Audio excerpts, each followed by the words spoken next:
Hello, Move Nation, and welcome to another episode of United We Move podcast. I'm your host, Jonathan Beckner, and today I have with me Dr. Aimee Konieczny. Aimee is a physical therapist. She has her own practice called The Movement Physio, which she practices out of the front office in Move Functional Fitness. Hey, that's our gym. Go see her. So I first met Aimee in early 2011 when she became a member of CrossFit East Decatur. And she had been doing CrossFit for a short amount of time at the Emory gym, where she was a student in physical therapy. And so we discuss what it was like for her during those early days of CrossFit and how her training enhanced her formal education. And then that also eventually informed her decision on how she chose to run her own practice. A lot has happened in her 10 years in fitness, including joining several other gyms and communities. She attended CrossFit Regionals as a team competitor.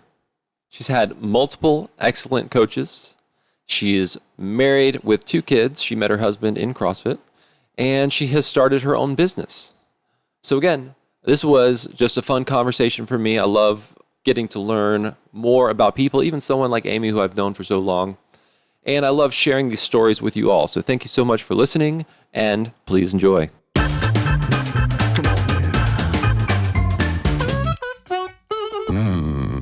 So I think I first met you in 2010. I think that's when you started at CFED. Is that right? Or was it 2011? I think it was the very beginning of 2011. Was it? Okay. I couldn't remember because we moved in 2011, and I remember doing an open, and I don't remember which one that was. So if you say it was 2011, it was 2011. So we were at the old space at that point. And for me, I don't have a background in kinesiology or anatomy or functional movement. I started coaching because I was dating someone who owned a CrossFit gym, and it was interesting to me. So that's not my background. My background's in music. And you, of course, were coming into the gym as a member, as a physical therapist. I believe you were still in school at that point, I was still a student. Yeah. And so it was interesting for me being a coach and having someone in class who was like way more knowledgeable in all of those areas than I was. And at this point in CrossFit, like there was very little about, there were things about movement patterns, but like mobility was like just becoming a thing. Like Kelly Starrett was just becoming, big in the CrossFit world, and people were just starting to talk about mobility as something that like we should do. And so I'm curious, like what your perspective was when you started CrossFit and what it was like for you as someone going through PT school, like coming into this movement. Well, it was interesting. Kind of my whole evolution of even going to PT school was interesting. I got my undergrad in nutrition. I never did any sports as a high schooler or even before that. Huh. And even through college, I didn't do sports. I didn't really exercise beyond, the elliptical. Right. And it wasn't even until I was in PT school that I started doing CrossFit, with another person in my class, Tyler. Right. I started doing CrossFit with him in the gym. It was just at Emory's gym. I asked him to give me something to do one day, and he had me do Fran. And that was my introduction to CrossFit. And I did Fran with a training bar and jumping pull-ups in Emory's gym, and I'm pretty sure upwards of 15. He said to me, I'll teach you everything you want to know, but I guarantee you'll quit by 2 weeks. Uh-huh. And I guess I just took that as a challenge. And that's how I started with CrossFit. And that was probably in 2009. So then by the time that I had come to move in 2011, I had my 2 years of really learning CrossFit, and was in my last year of PT school. So at the time, of course, I'm thinking I want to graduate and I want to work in sports medicine, and I want to, work with athletes and do all these things, because that was just what I had just gotten into in my personal life. Right. So really the whole Kelly Starrett movement and all the mobility WOD and everything that was coming out was super interesting for me. I remember Paul being my coach frequently at that time when we first joined. And he was always super interested in, looking towards me and Danielle, who also joined at the same time as me and was in PT school with me, for, is this correct? Or did I say that right? Or, we would give him our little tidbits of information of like, they call that group of muscles like the lateral sling. And he would take that and explain it that way in the next class. And so that was fun for us. But I mean, we were still, just like fledgling PTs. So our confidence was, not super high. Like we knew everything at the time. So I really felt like being at the gym in those early days was still, part of my education. Because all the Kelly Starrett and the mobility WOD, that was all new to me. They didn't teach us that sort of mobility in PT school. So I really take that as part of my, my education during that time as an early PT. Why did you decide to go into PT in the first place? Well, I had done my undergrad in nutrition. So my options when I graduated were, well, I can apply for a internship in dietetics and sit for the dietitian exam after that. Or I had always kind of thought maybe I would do PT. I had done physical therapy like as a kid. I was, I did dabble in things like I played tennis a little bit and I did tumbling, but I was always getting hurt.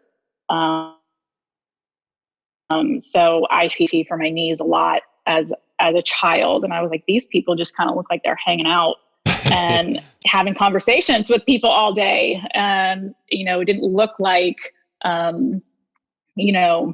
super hard work like I imagined being, a nurse or a doctor, but science was always my strength. So I thought, I think I could do that.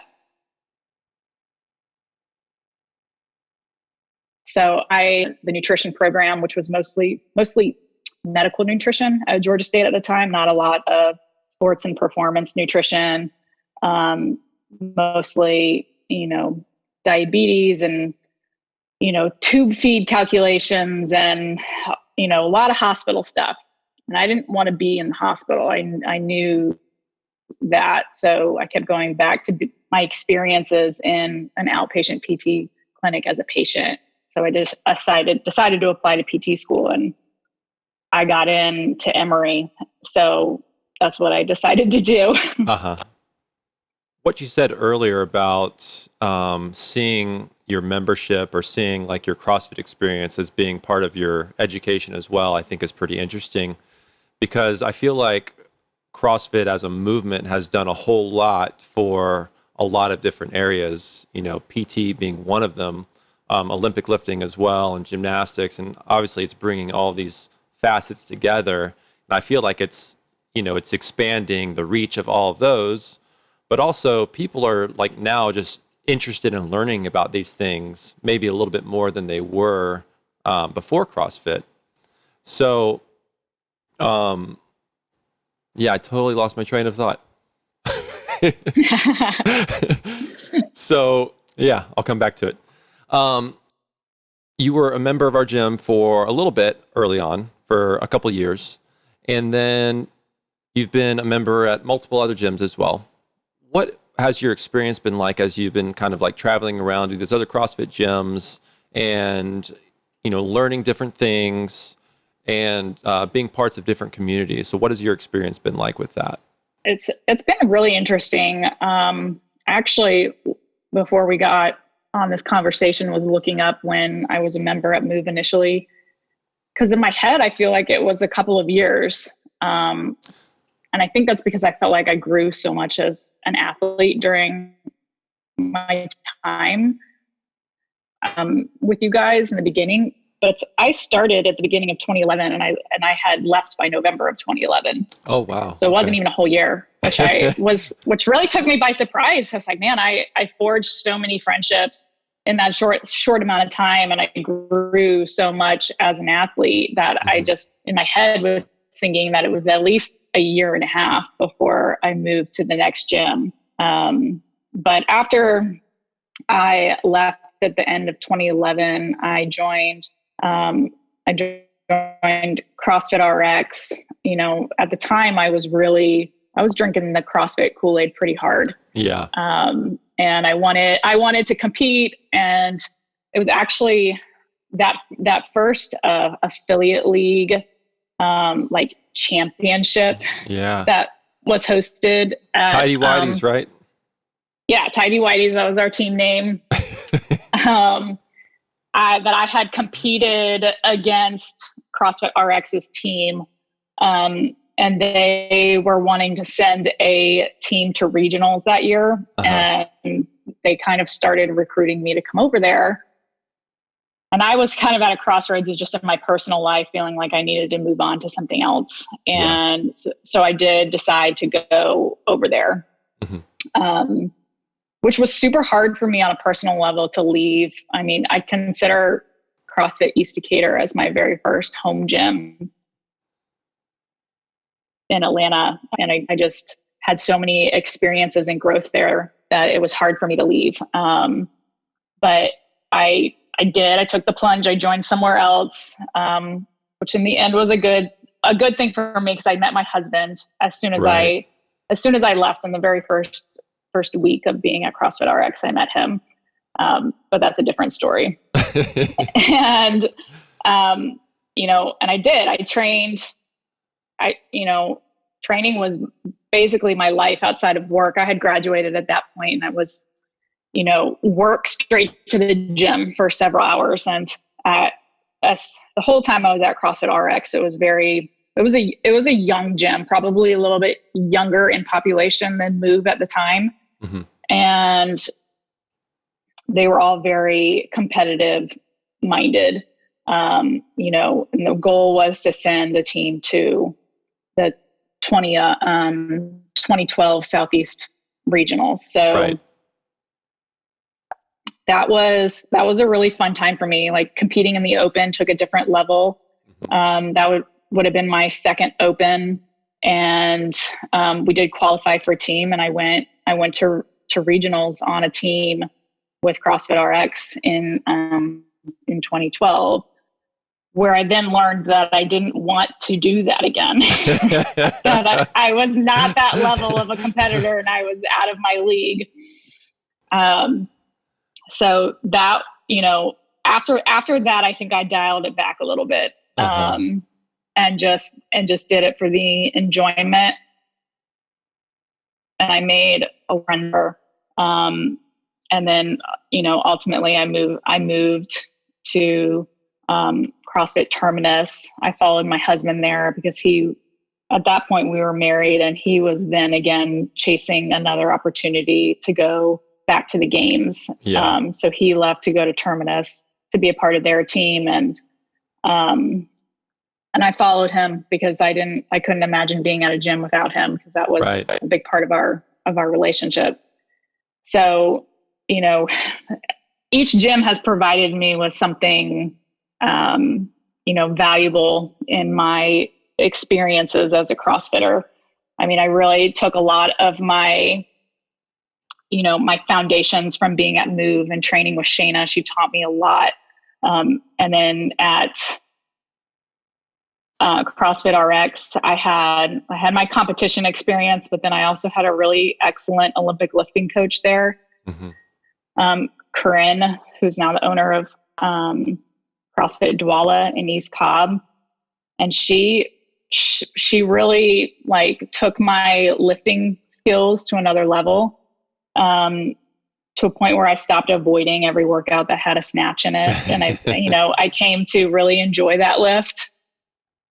And then when I went to Terminus, it was, Ben Benson was primarily my coach, and he's a really great coach for for coachable athletes to, have, fine tuning of things. He's really good at that. Like I'd had years and years of CrossFit experience at that point, and with less experienced coaches, you kind of fall to the wayside, and they're like, I know you're not going to hurt yourself. You look good, go do what you're going to do. Mm-hmm. But when I had moved on to Ben and Emily's gym, it was, you're a decent athlete, but here are some things that I'm seeing, and they were able to make those minor tweaks in my technique that had been overlooked for a long time. So I really, again, felt like after years of plateau, I started to grow again at that gym. And then I started having babies. So I felt like I took several steps backwards after that, and had to, begin the process of growing again. So now I just talked a really long time. I can't remember what the point of it's about different CrossFit gyms and communities. And then you came back to Move, and I guess that was shortly after your second pregnancy? Yes. So I think that was probably around 6 months after my second baby. So that, that had been a different pregnancy for me, where I didn't do CrossFit throughout it. So I was coming back having, over a year off of CrossFit, which was the longest break I had ever taken in the 10 years that I had been doing the sport. Mm-hmm.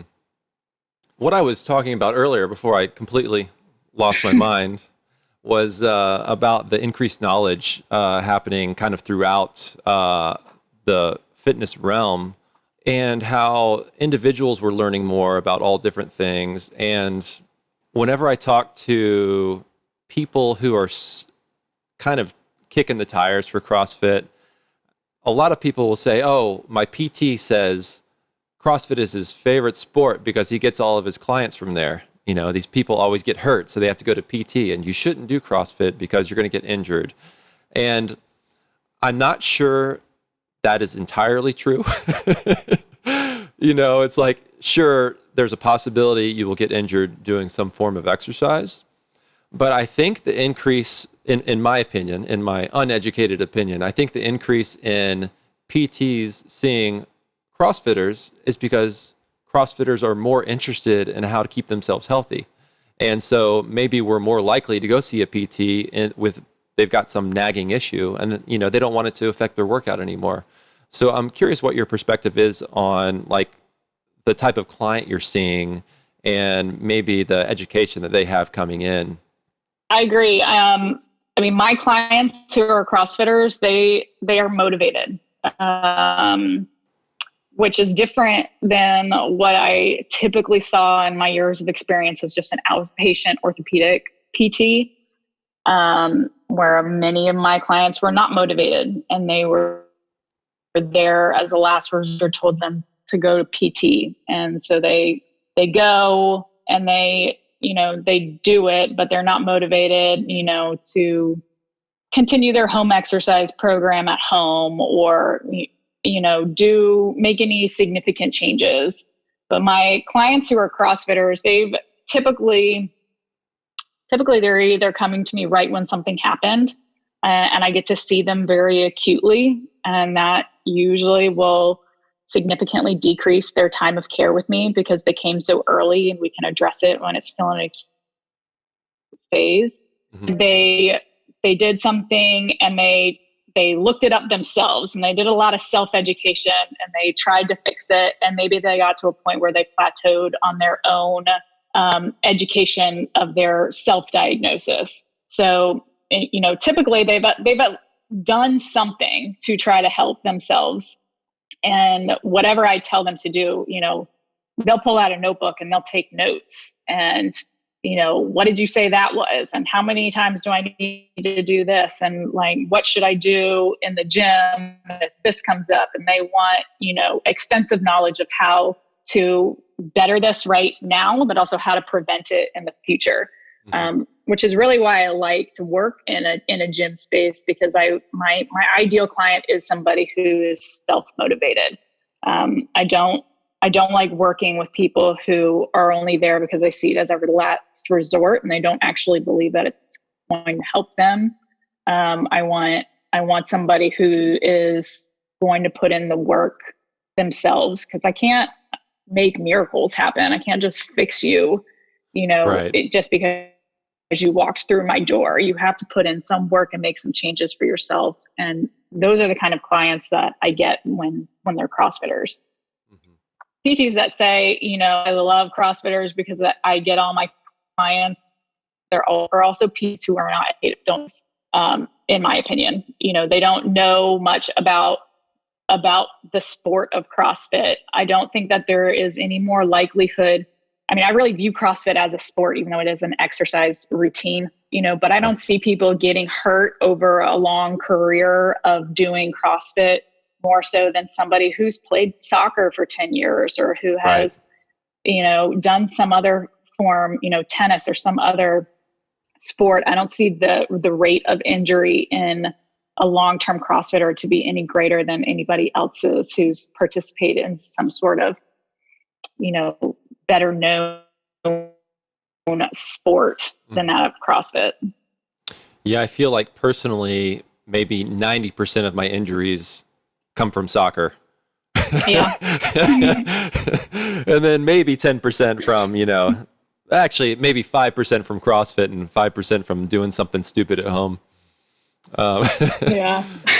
Something you had mentioned earlier, you got your degree in nutrition, and you'd mentioned that a lot of the work that they were doing was more like, all right, you're already sick. Here's how we deal with you when you have diabetes, or you're talking about, feeding tubes and things like that. And then even like a little bit of your PT work was, you're already injured. Here's how we work with you, or here's how we manage this injury. But I'm curious what your perspective is on preventative care and things that you can do, and maybe things that like most CrossFitters or athletes in general, like kind of forget about, and maybe some things that they should incorporate that would help keep them healthy, longer. Yeah, I think preventative care is huge, especially for somebody who is an avid exerciser or athlete. Especially, in the CrossFit gym, something that I wish everybody would do would be to just take more care of their shoulders. I mean, that's one of the number one things I see people for is, like a rotator cuff impingement. Right. And that's, most people don't take the time to be doing extra like scapular strengthening or the boring band exercises, before something starts to hurt. It's something that we all like typically pick up when we're starting to feel something come on. We're like, oh, I better start doing these exercises that I already know I should be doing, but I don't do them. But in reality, that sort of preventative care, would really keep you healthy longer. So I think that that's something that I wish more people would do, but it also, I would keep them from coming to see me. So on the business side of it, they need to come see me for the education of it, but it's something that they should continue to do long term. A lot of people think that once they've done their rehab and it's better in the moment that they can stop doing it, but there's a lot of core exercises that they could continue to do throughout their career as an athlete just to help keep them healthy. Right. And a lot of people think that that's just straight mobility, like I need to stretch. But, in my opinion, static stretching is rarely the answer to anything. You need to be doing more dynamic things and, strengthening the lesser used muscles, to be keeping yourself healthy rather than sitting there on the floor for, 10 minutes, doing a half of a hamstring stretch while you chat with your friends, which is usually what I see people doing in the gym. Yeah. Right. There's always more. I think for a while it was just stretching. Stretching was the big thing, through the 80s and 90s. It's like, you're going to work out and you're going to stretch. It's like, that's all you need. And then it's like, oh, wait, there's more to it. And then like mobility became a thing, different than flexibility. Mobility became a thing. And it's like, oh, that's what I need.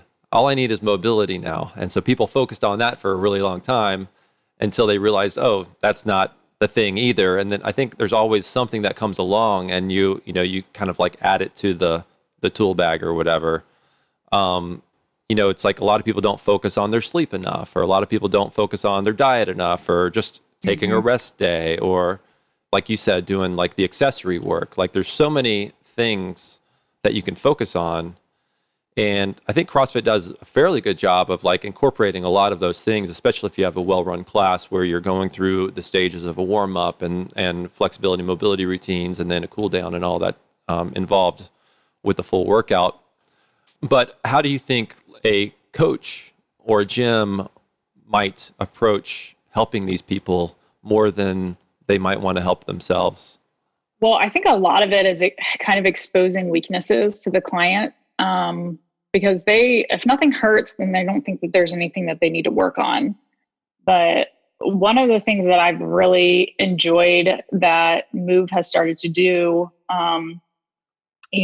before COVID-19 hit, was like each month was a whatever project. Like we did the month of the pistol project, where we worked on a lot of unilateral strength. And people don't realize that they have, such discrepancies between, their strength from side to side.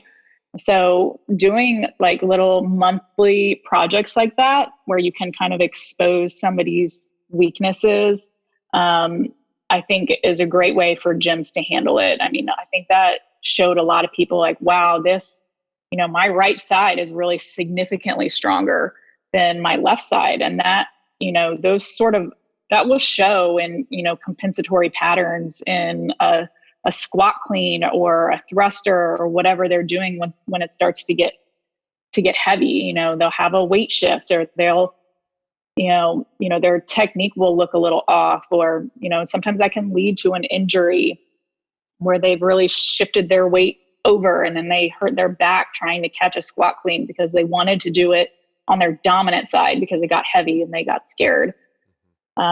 So that sort of, project, monthly project sort of viewpoint, I think is really beneficial. So it was the same thing when we did the push-up project. There's a lot of core weaknesses that are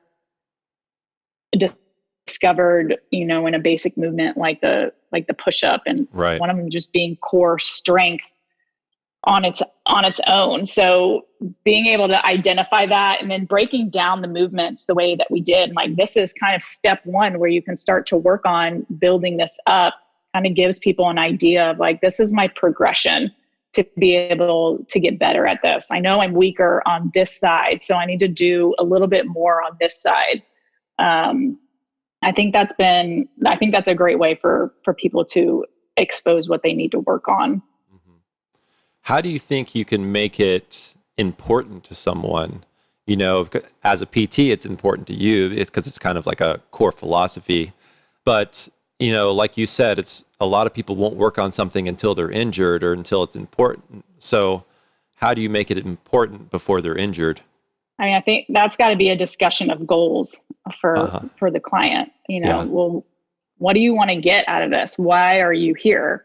If they have performance-based goals, then those weaknesses should be important to them because it's going to impede them from progressing to the point that they want to, where it's going to just take the journey for them to get where they want to be much longer.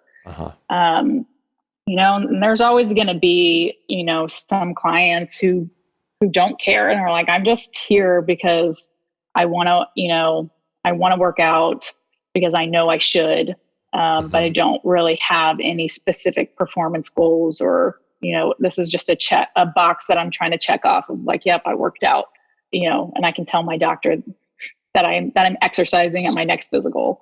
Right. But anybody who has any sort of performance goals, I think that's the conversation that you have to have with them to make it important. Like there is accessory work that you have to put in to be able to meet those performance goals. Yeah. Where did you work as far as your PT career? Were you working in clinics after you got out of medical school, or? I did. I worked for Benchmark Physical Therapy right out of school, and I did a couple of years there, which is just a typical outpatient setting. A lot of new grads, I think, start in a setting like that, and Mm-hmm. it was kind of a prescription for burnout for me. I mean, I was what they call the floating therapist, so I didn't have a home clinic. I was driving all over Atlanta from one clinic to the next clinic, and I didn't have a set, caseload of patients who I could see from the beginning to the end of their care. It's about the bottom line in a company like that. So it was, 4 patients per hour, which was difficult for me. I mean, I'm an introvert by nature. I like one-on-one interactions. I don't Yeah. like having many people that I am trying to manage. So I got burnt out in that setting fairly quickly. I think it was about 2.5 years. And my next job was with Visiting Nurse, which is a home care agency. And I did that because I wanted the more one-on-one interactions with patients. So in that setting, it's home physical therapy. So I went to the patient's home and did their treatments at home with them. So I had a lot of autonomy in that job, being as I was out there by myself. So I didn't have, another PT or my boss or anybody around for me to ask questions. If I had a question about anything, like I had to be able to make decisions when I was there with the patient. So I liked that. I liked having that independence and that autonomy. I liked being able to have one-on-one time with my patients, and being able to make my schedule and be outside and do what I wanted. And I was with them for 6 years, Oh, wow. or 6.5 years. And then after I had my second child, I got laid off while I was still on maternity leave.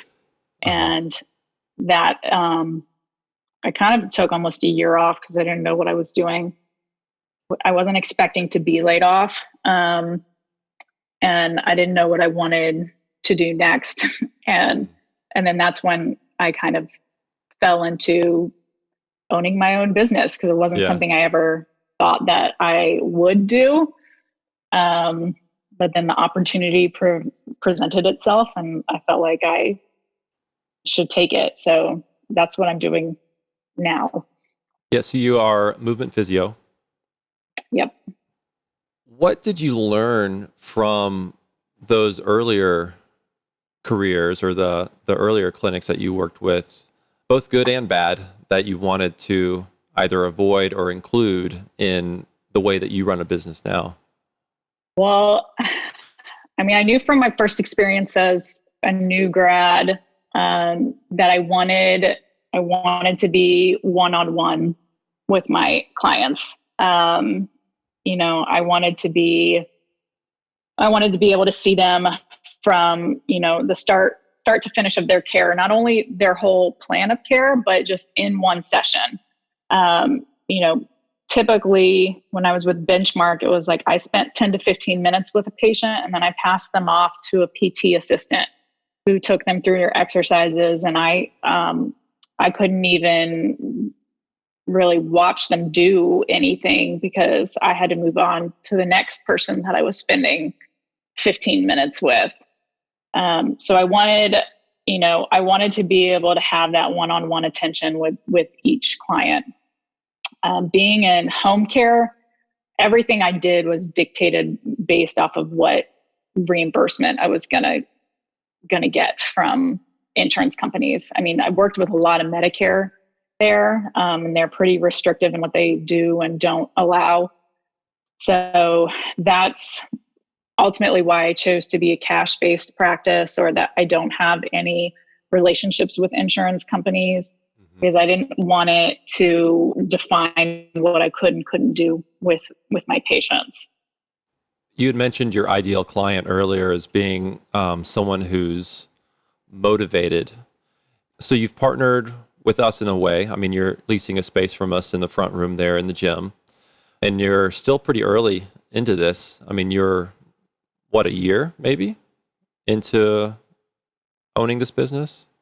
Well, I opened the space with you guys in January. I kind of started doing a little bit of this the year before with a local chiropractic group. I rented a space from them. But that was less of owning my own full business to more like providing some a la carte physical therapy for their patients. Like every patient that came to me from them, most of them didn't know I was a PT. They came to me because the chiropractor told them that they should go get dry needling. So I was just the person that did the dry needling. They didn't know what my credentials were. And they didn't know that I could or would do anything else with them. So that was always a conversation that I had to have with each client. And it also helped me figure out, what I did and didn't want to do, which, I didn't want to be pigeonholed into like, this is the girl that does dry needling and that's it, because that's not just the only thing that I do. That's just a modality that I offer, and it's not going to, be a cure-all for every patient. So right. That was a lot of why I wanted to partner with you guys, because I also wanted to have the opportunity to use an entire gym space for whatever I needed to do. Because just renting, a room that I share with a massage therapist and a chiropractic clinic, like I have no equipment. I'm really limited in what I am even able to do in a tiny space like that when there's a whole other medical practice going on, just outside the door. Yeah. So as a new business owner and entrepreneur, how are you navigating getting your message out to potential clients or to your ideal client? So, I mean, that's still been a work in progress for me, because although my ideal client in some cases, is a CrossFitter in the gym who, either has an acute injury or wants to prevent one, or, wants to know why every time they do XYZ, this happens. The other ideal client that I want to move into is treating pregnant and postpartum women. So that's still been kind of although I have my years of experience of being a pregnant and postpartum athlete, I had to teach myself a lot of my own rehab through my own experiences. I didn't have any credentials or work experience in that area. So this year, especially during the pandemic, I've been doing online courses to have more credentials in that. And I'm taking another course, hopefully at the end of August, to become a pelvic floor physical therapist. Mm-hmm. So, since I had just opened the space in January and then the pandemic happened in March, hadn't done a lot of marketing outside of, the chiropractor's office that I already had a relationship with. I was getting a lot of clients from them. And now I've been kind of waiting for the curve to flatten here in Georgia before I really went out to start marketing more. But I want a lot of my marketing in the future, by the end of this year, to be more with, outside of the CrossFit gyms, to be more with, midwifery practices and OBGYNs, so I can start weaving in the pregnant and postpartum athlete as well. In partnering with Move, with the gym, and you have access to this equipment, people come to you and you said, they just want you to needle them. Just, just make it work immediately, right? So what might a session look like with you that would involve equipment that is different than just going to a group class? Well, a lot of the people that come to see me have, a specific movement or time in their workout where this is when it hurts kind of moment. So a lot of my first session is, trying to elicit that pain so I can see what happens.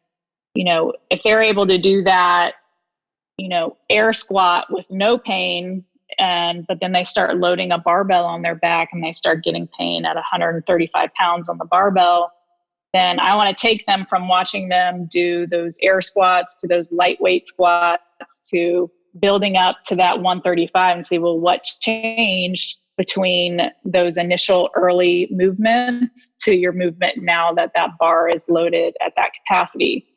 So that's a lot of what I do in the beginning is just kind of is watching their movement. I mean, every movement that the client is doing when they're in my presence as part of my assessment. I mean, a lot of the times when you go and see a PT and they tell you to do something, you're thinking a lot about what you're doing and trying to make it look the way Perfect. you think it should, Right. the way you think it should look. So I'm watching them from when they come in the door, and how they stand up and sit down from a chair, or how they pick up their bags and move them around, to getting them to a point where they're fatigued and they have to stop thinking about the way that they're moving because they're in front of me, and going back to just what they resort to doing in a workout. Right. And so then after that, it's kind of just, let's explore other movement patterns to see if that changes the pain that you're having. So whether that's, let's change your, how can we do that differently? Let's change your position in the squat, or your stance width, or your breath control, or, just exploring different options to see if we can change the pain that they're having within the same session. And a lot of them do come to me for dry needling, and they are actively in pain. So I will do dry needling at the end, to give them some pain relief. But Right. we always follow it up with, this is your homework and what I want you to work on to start making some changes so we can get full of pain. Yeah, I think a lot of people forget how, or maybe don't know how fluid the interaction and the connection is from life outside the gym to life inside the gym, and how much they affect each other. I think a lot of my issues stem from how I sleep. If I sleep a little bit weird, my hip is off or my shoulder's off, and then I go into the gym and you spend 8 hours a night in the wrong position, and then you go into the gym and you try to move through it. Oh, and then you're like, I did a snatch and I hurt my shoulder. Well, maybe you hurt your shoulder doing the snatch, but really you probably hurt your shoulder sleeping on it. Right. So it's like life outside the gym and life inside the gym should complement each other. And I think people forget that, and they put too much focus on being competitive and trying to win the workout, and forget that, oh, I'm really here because I want my life to be better. And, Exactly. for the other 23 hours, not just this 1 hour in the gym where everybody high fives me because I lifted the most weight or had the fastest time. What's it like for you owning your own business, and now you're going to the gym to work instead of work out? That's been interesting, especially because we're in the middle of the pandemic. So anytime I have been going to the gym, it's been solely to work, because I haven't been back to work out yet. Because I don't have anybody to watch my kids while I work out, and I have a gym at home. So it makes more sense for me to work at home. But every time I go in to the gym to work and there is a class going on, I find myself going out at the end of class just so I can, talk to my friends and have a bit of that community involvement that I've been missing since the pandemic started. And, so that part has been interesting to me. But outside of the pandemic, I mean, I've really enjoyed working at the gym. CrossFit gyms have been kind of a second home for me over the last decade. I've spent so many hours in them that it feels supernatural for me to work in one now. Yeah. They enjoyed that aspect of it. So what's it like to do all of that and have two kids, and try to juggle starting a new business and still managing kids at home, out of school, and all of that? It's difficult. It's definitely been a juggling act, and it was much easier when my kids were in full-time daycare at the beginning of the year, and I didn't have to constantly feel like I needed to be rushing home to relieve a babysitter or get back before my husband's lunch break was over and he had to go back to virtual whatever he was doing for his work. So it's a hard question to answer because of the situation we're in right now with COVID-19, where I'm in a constant juggling act of, I feel like I'm either able to work because I have childcare or I'm not. Like, it's been really difficult for me to watch my kids and do some sort of work at the same time at home. One, because I find it difficult to work at home, and two, just because my youngest is only 1.5 and he doesn't sit and do something on his own just yet. So if I sit down at the computer to try to do something, then I've immediately got him in my lap trying to, bang on the computer or, be a part of whatever I'm doing. So that part has been really difficult. And I'm hoping that in the next, coming months or by the end of the year, that there will be, more of a structure of childcare so that I can concentrate more on the business. Because right now I feel like I'm in it's one or the other. I'm either, stay at home mom for this part of the week, and then I have my couple days of a babysitter, and I can be like, business owner and doing something to be actively working on my business. But and part of that is because I think I'm new to owning a business. So I'm still in a phase where I don't really know what I'm doing. I'm figuring it out day by day. And maybe if I had been more further along in this venture, I would be managing it better. Mm-hmm. But that's just not where I am currently. Yeah. No, I think that's probably a common feeling for a lot of new business owners. Even for us, we've been doing this for 12 years and, we just moved. And so most of our time was spent thinking about moving versus thinking about, getting new members and, keeping the business going in that way during COVID, and then keeping our current members happy. And, so it's like, there's all of these things, like you said, that you're juggling, just trying to make this whole thing work. I'm sure you're in good company. Is there anything else you'd like to add to the conversation before we get off? I was just thinking about it the other day that I just passed my 1 year of being back at Move. Yeah. So it's been almost feeling like, I came home, like right back to where I started. Yeah. And I've just really, really enjoyed the community that you guys have continued to build over the last 12 years and the almost 10 of them that I have been gone for. But it's just been a really awesome experience to see you guys still making it work over the pandemic. And I'm looking forward to being back in the gym as an athlete when life can go more normally. Hold on a minute. Well, thank you so much for being a part of the community and joining me on the podcast today, and taking the time out of your busy schedule to talk with me. So thank you. No problem. I enjoyed it.